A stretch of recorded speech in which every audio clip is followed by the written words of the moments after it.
श्री स्वामी समर्थ. मी प्रशांत पुरोहित. देवगाथा या चॅनलवर श्री दादा महाराज आपल्याला आध्यात्मिक या विषयावर काही संबोधन करतायत.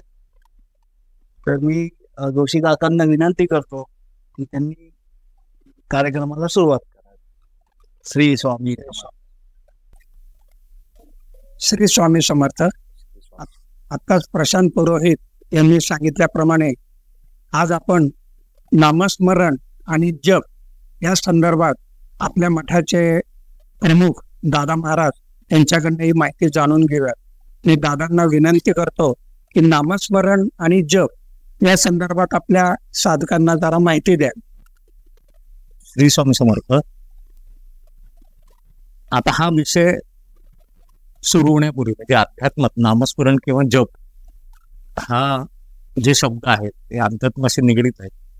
आणि अध्यात्मामध्ये आल्यानंतर पहिला नियम काय आहे त्या संदर्भात मी एक छोटीशी गोष्ट सांगतो. आश्रमामध्ये गुरूंच्या बरोबर अनेक शिष्य तिथे असतात. काही शिष्यांचा उत्कर्ष लवकर होतो, काही शिष्य बरेच वर्ष झाले तरी जागेवरच असतात, त्यांची काही प्रगती होत नसते. एक शिष्य गुरुजीने विचारतो की गुरुजी माझा उत्कर्ष काही देणार, मी आता इतके वर्ष मी इथे सेवा करतोय, मी जप करतोय, मी अमुक करतोय, मी तर माझा उत्कर्ष कधी होणार. तर गुरुजी ते बोलून जातात. कारण हे गुरु लोक कसं काय काय एकदम असंबद्ध वगैरे काहीतरी होतं. स्वामी पण मध्ये काहीतरी असं वेगळं बोलायचं, तसं ते गुरुजी बोलून जातात की मी मेल्यानंतर होईल. आता तो शिष्य असतो तो रोज येऊन डोकवून जायचा गुरुजी आहेत का. आता त्या गुरूंना नंतर कळतं आपण काय बोललोय आणि त्याला काय त्यांनी काय अर्थ घेतलाय. तो एक 5-6 दिवस झाले की त्याला इकडं बोल इकडे म्हणतात काय बघतो. नाही तुम्ही म्हणले ना माझा उत्कर्ष होणार आहे मी मेल्यानंतर, म्हणजे तू म्हणजे म्हणले मग तू माझ्या मरणाची वाट बघतो, म्हणजे मी आहे की नाही तू बघत होता का. म्हणून मी मेल्यानंतर म्हणजे तुझ्यातला मी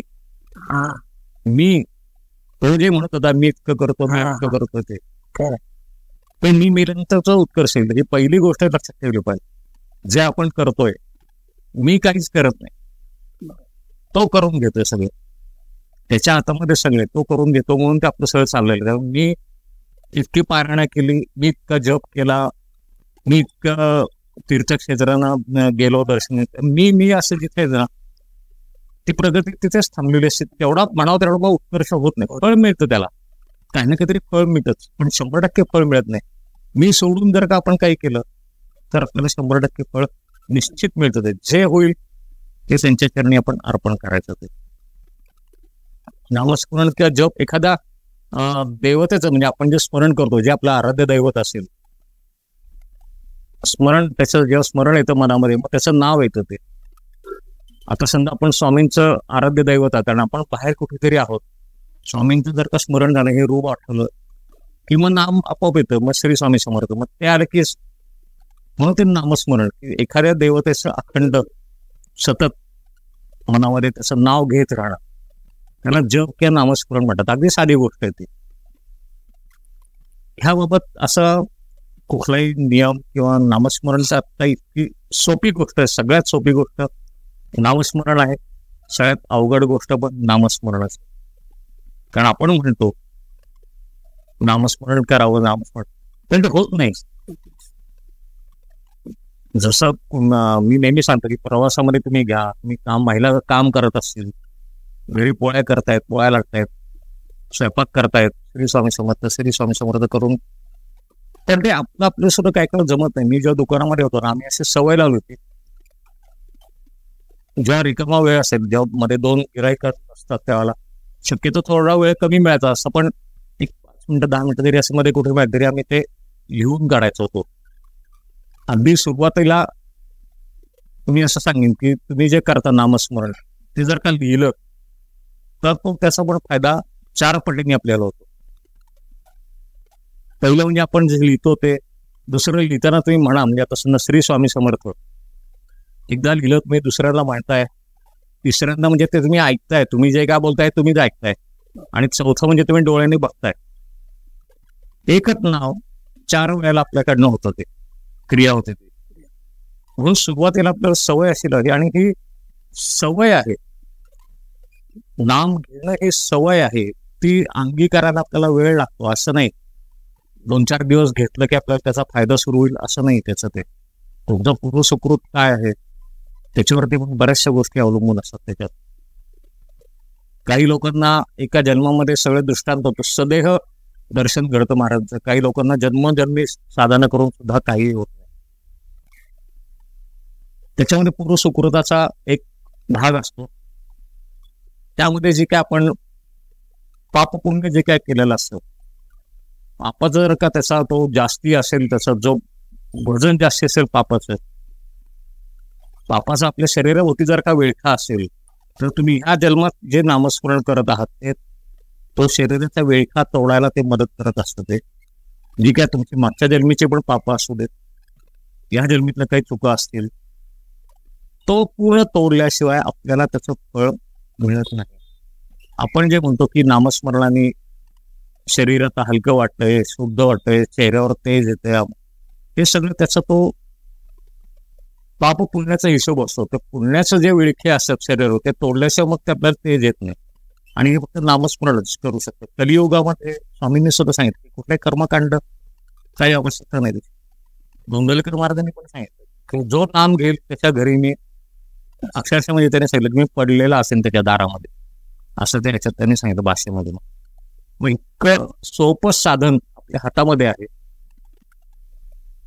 त्याच्यामध्ये पण प्रकार असतात. त्याच्यामध्ये कोण कसं करतं त्यापेक्षा मी काय करू शकतो हे एक महत्वाची गोष्ट आहे.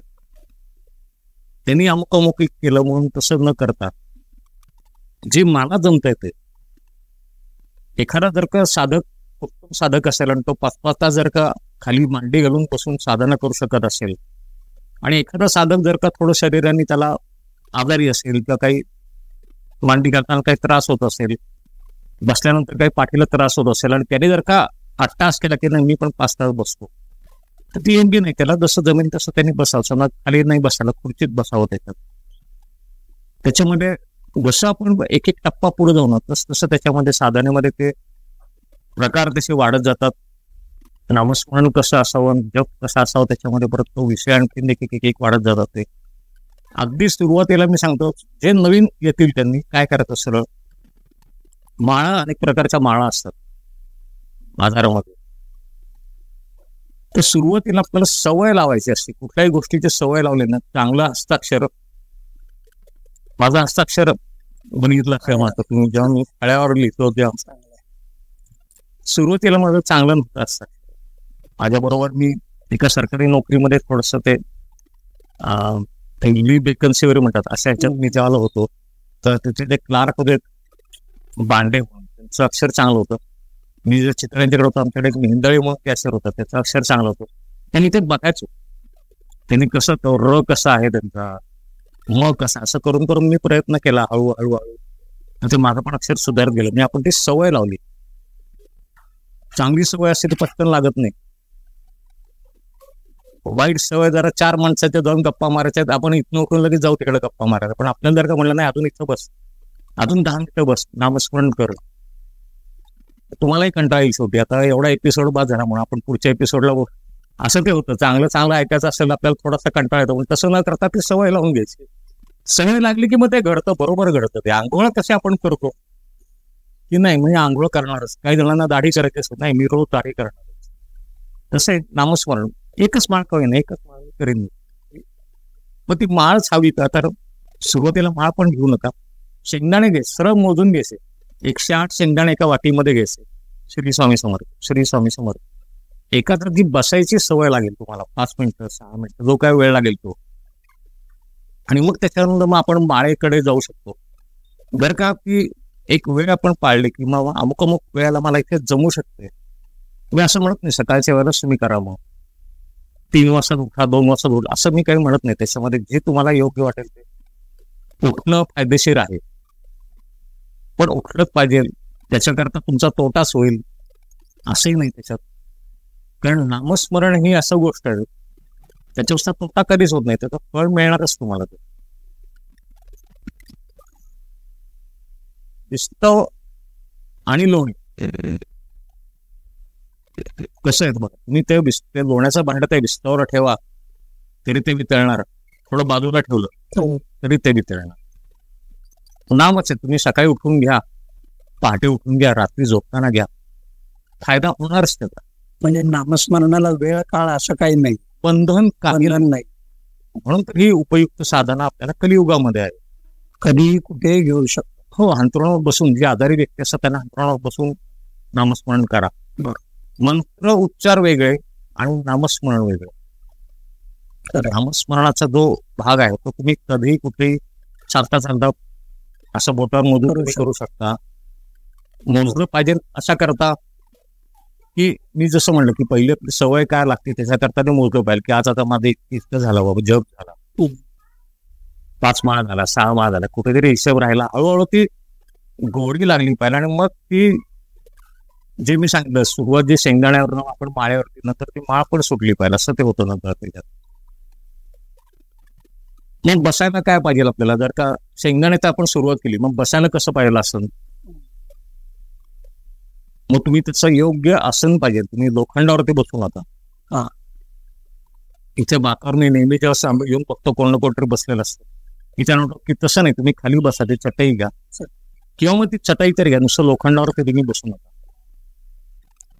कारण त्यांनी मनाला वेदना होतं. दगडावर बसतात, पुढे डोंगराच्या याच्यात समजा दगडावर जाऊन कुठे बसतात, तिथे जर का जप करायला लागला तर त्यांनी तुमच्या शरीराला वेदना होतात. जमिनीवर असं किंवा दगडावर जर का बसतात, कडक असं राहते, तुम्हाला त्रास होतो, तुमचं मन एकाग्र होऊ शकत नाही. आसन घ्यायचं असेल, समजा तुम्ही गवताचं आसन घेतलं तर गवताला कसे असंख्य टोकं असतात, आपले विचार असंख्य बाजूने धावा लागतात, ते एका जागी येतच नाही. त्या आसनावर जर आसनाचं पण महत्व असतं. ते लाकडावर बसायचं असेल तर लाकूड कसं असं कोरडं असं ठणठणीत, आपल्या मुलांमध्ये कसं कोरडं होतं, म्हणजे निर्दय किंवा कोरडं आपण म्हणतो, आपल्याला काही तसं भावना राहत नाही. जप आपण जो काय करतोय तर जपाविषयी आपुलकी पाहिजे, आपलं ममत्वाची भावना आली पाहिजे, ती राहत नाही त्याच्यामध्ये. मग योग्य आसन कुठलं असेल तर त्याच्यात मी लोकरीचं घ्या. लोकरी आपण आपल्या हिंदू धर्मामध्ये शुद्ध मानलं आहे, सगळ्यात शुद्ध असतं ती लोकर असेल. मग त्याच्यामध्ये परत काळा आसन म्हणजे काळ्या लोकरीचं घेतलं तर तुम्हाला एखादी तंत्रविद्या किंवा असं काही हवं असेल, किंवा व्याघ्रासन जे म्हणतात, तांत्रिक तुम्हाला एखादं जर काय प्राप्त करायचं असेल तर व्याघ्रासन आहे. मग अगदी नुसतं आध्यात्मिक प्रगती हवी असेल तर हरणाचं कातडं म्हणजे मृगाजी म्हणतात त्याच्यावर बसून आहे. आता हे आपल्याला अशक्य, मग साधं का आपण पांढरी कांबळी किंवा पांढऱ्या लोकरीवर जर का आपण बसलो ना तर ते अध्यात्माच्या दृष्टीने खूप फायदेशीर येते.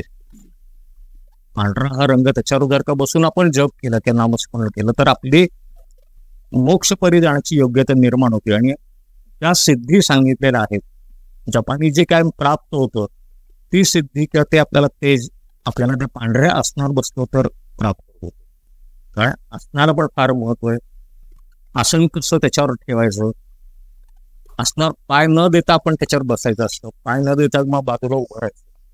जप झालं की ते गुंडाळी करून परत ठेवून द्यायचं, त्याच्यावर दुसऱ्या कोणाचा पाय पडता नाही. आपलं जे आसन आहे ते आपणच वापरायचं असतं, ते दुसरं कोणी तिथे येऊन बसलाय त्याच्यावर जप करत तसं पण होणार नाही. अतिशय पवित्र गोष्ट आहे आसन. आपण नुसतं म्हणतोय चौकोनी तुकडा आहे, तर त्याचं महत्व आता मी सांगितलं तसं की ते कुठल्या प्रकारामध्ये आहे त्याच्यावर ते महत्व वाढलेलं असतं. म्हणून आसन हे नेहमी पवित्र ठिकाणी ठेवावं की जिथे कोणाचा पाय लागणार नाही. जपाला बसायच्या अगोदर ते घ्यायचं आणि जप झाल्याबरोबर ते उचलून ठेवायचं असतं. ते जर का सुरुवातीला तुम्ही नवीन आणलं तर थोडंसं फुलांनी त्याच्यात पाणी शिंपडा, थोडंसं हळद कुंकू अष्टगंध व्हायचं, त्याला नमस्कार करायचा आणि आजपासून माझी साधना इथे बसून सुरू होणार आहे. तो काय नित्य सांगितलं तुम्ही कोणत्या प्रकारे वापरणार आहात, तुम्हाला काय प्राप्त करायचं आहे. व्याघ्र चर्म किंवा ते मृगजीन वगैरे आता मिळणं अवघड येते, कोणी त्याच्यात भानगडते पडू नये. पण त्या बाकीच्या ज्या काही साधना आहे की काळ्या रंगाचं तुम्हाला असं नाव असेल, तांत्रिक जर का काही विद्या प्राप्त करायची असेल तर काळ्या रंगाचं आसन तुम्हाला आणलं तरी त्याची पूजा आवश्यक आहे. पांढऱ्या रंगाचं असेल तरी आवश्यक आहे, लोकरी आणलं तरी आवश्यक आहे. त्याची पूजा करून मगच सुरुवात ते जपाला करायची. तसंच माळेचं पण, माळ कोणती घ्यावी कोणती नाही. अगदी सुरुवातीला मी सांगितलं शेंगदाण्यानंतर जर का माळ घ्यायची असेल साधी माळ घ्या, तुळशीची बियांची माळ साधी बाजारात मिळते, 25-30 कुठल्याही भारीच्या भानगडीत काय पडू नका. स्फटिकाची माळ अत्युत्तम मानलेली आहे. तर ती स्फटिकाची माळ अगदी साधी म्हणली तरी ती 700 ते 800 रुपये त्याला खर्च आहे. पण आपल्याला साधाऱ्यामध्ये आपण नवीन आहोत, आपल्याला अजून माहिती नाही, मग एवढा खर्च न करता साधं तुळशीच्या माळ्यावर सुरुवात करायची. रुद्राक्षाची माळ तरुणांनी म्हणजे तरुण मुलांनी किंवा विवाहित पुरुषांनी किंवा महिलांनी वापरू नये शक्यतो. संसार त्या व्यक्ती संसारातून विरक्ती घेतली तर तुम्ही रुद्राक्षाची माळ वापरू शकता. रुद्राक्ष अंगावर तुम्ही धारण करू शकता. ज्याला विरक्ती हवी आहे, जे पूर्ण आपण म्हणतो ना देवाला तो भावून घेतलं ह्या कार्याला, अशा लोकांनी म्हणून साधू संत जे होते त्यांच्या काळामध्ये तो रुद्राक्ष होता. बाकीचे जे सामान्य आपल्यासारखी जे लोक आहेत ते बघतात त्यांनी रुद्राक्ष शक्यतो वापरू नये. कमलाक्षी मण्यांची माळ मिळते ती आपल्याला जर का धनप्राप्तीसाठी काय उपाय सांगितले असेल, लक्ष्मी प्राप्तीसाठी जे काय उपाय सांगितले असेल त्यासाठी ते कमलाक्षीच्या मण्यांची माळ वापरता येते. पण ती नाजूक पण असते, ती तुटती पण लवकर. पण अशाला काही मनामध्ये काही कुठले विचार न आणता ती सरळ विसर्जन करायचं, दुसरी नवीन माळ आणायची. तर आणताना सुरुवातीला पण कुठलीही जरी माळ असेल तरी त्याची पूजा करून व्यवस्थित त्याला थोडंसं दूध पाणी एकत्र करून स्वच्छ पुसायची, हळद कुंकू थोडंसं हिना अत्तराचं बोट लावायचं आणि मग ती सुरुवात करायची ती. आणि जप करताना सुद्धा असा करायचा की तो माळ अशी आपल्या बेंडीच्या ती खाली नाही गेली पाहिजे ती माळ. आपण ज्या मांडी घालून बसतो ती माळ खाली जमिनीला स्पर्श होता कामा नये. एक तर ती गोमुखी म्हणून ते मिळतं, त्याच्यात तुम्ही हात घालून तुम्ही तो जप करायचा असतो. ते जर का असं पाटावर ठेवून त्याच्यातनं जप केला तर चालू शकेल. पण सुट्टी माळ आहे आणि आपण हातात धरून खाली जमिनीला टेकून आपण जप करतोय तर तो जप निषिद्ध आहे, त्याचं काही फळ मिळत नाही. ते मग आपल्याला ते गोमुखी नसताना सुट्टी माळ असेल तर मग एक हात आपण इथे लावायचा आणि एक हात इथं माळीचा स्पर्श इथे राहील माळती आणि ह्या हाताने जप करायला सुरुवात करायची. ह्या पद्धतीची ही जी मुद्रा आहे याला मृग जे हरणाचे म्हणतात, ह्या मुद्रेमध्ये जप करायचा असतो. काही लोक अंगठ्याने ओढत असतात.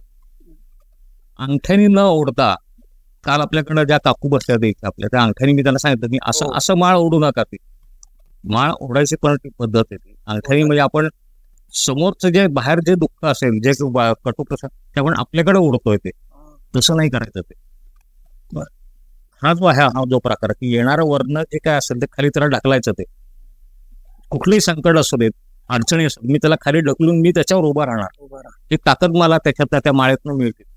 ही त्याच्यामध्ये कल्पना आहे. जे काय येणार असेल ते त्याला मी सरळ खाली ढकलणार आहे. जप झाल्यानंतर माळेला जो एक मध्ये असा मेरुमणी संग्रामध्ये तो कधी ओलांडायचा नसतो, तिथे थांबायचं. ते माळ परत फिरवायची, दुसऱ्या बाजूने परत एक मणी ओढायचा की आपलं झालेलं जो जप आहे तो अजून पुढे चालू आहे. आपण आहेर करताना बघा 100 रुपये करत नाही, 101 रुपये करतो की तो अमर्याद आहे. त्याच्या पुढचं जे 100 वाला म्हणजे जिथं शून्य येतं तिथे थांबतात, मर्यादा तिथे आली.